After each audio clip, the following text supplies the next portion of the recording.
So the real story of the 4th generation Trek Top Fuel is it flat out refuses to be pigeonholed.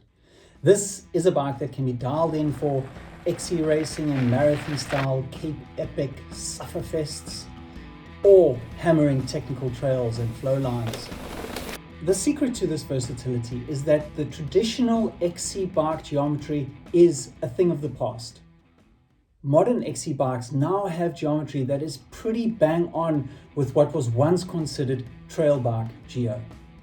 The big change is the head angle. In under 8 years, most brands have slackened their XC head angles by about 5 degrees. That's a huge swing.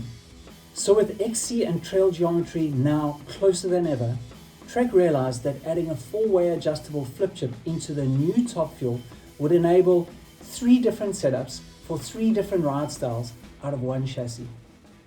Okay, so here's what's possible. From the size medium and up, all models are sold as a 29er with 120 rear, 130 front suspension setup. Let's just call that the downcountry setup. Serious racers might want to change to a 120 fork. Let's just call that the XC race version.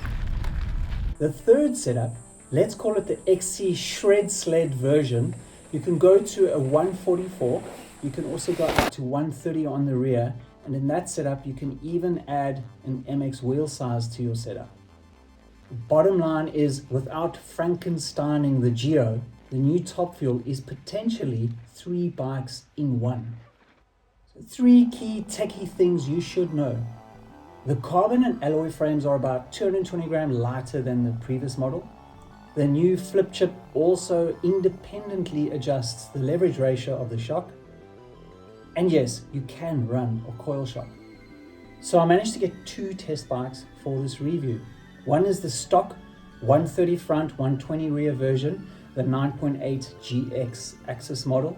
And the other is Dave George's personal bike that is set up for marathon racing with a 120 fork, slammed cockpit and racing wheels. Now it's remarkable how different each bike rides. Dave's bike, the race setup, weighs 11.8 kgs and is an absolute rocket ship on climbs and rolling terrain. The acceleration and rolling speed is all time. But the standout impression for me is the comfort the bike offers. On longer rides, on rougher terrain, you just don't get as beat up.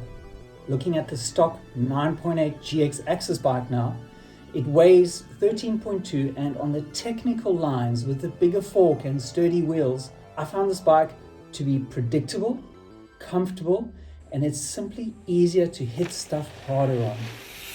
In terms of climbing, I found the new Top Fuel to be a little bit more like super caliber-like. So what I mean by that is there's less wallow out of the rear suspension when climbing and pedaling. And also the rider position feels a little bit more further forward than the previous generation Top Fuel. So I don't know of other 120 bikes on the market that have this level of versatility. And because your riding needs might change in the future, I think this is a very smart move by Trek to build in this versatility. You're getting 3 bikes in one, which is a future-proof investment.